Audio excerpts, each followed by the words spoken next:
ஆனை கட்டி போரடித்த அப்பன் சுப்பன் காணவில்லை. அன்று முதல் இன்று வரை அக்கரமும் வாழவில்லை. வெட்ட வெட்ட வாழைதான் அது அள்ளித்தரும் வாழ்வைத்தான்.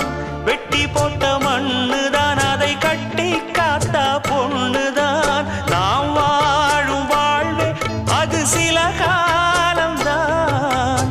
உறவோடு வாழ்ந்தா அது பூக்கோலம்தான்.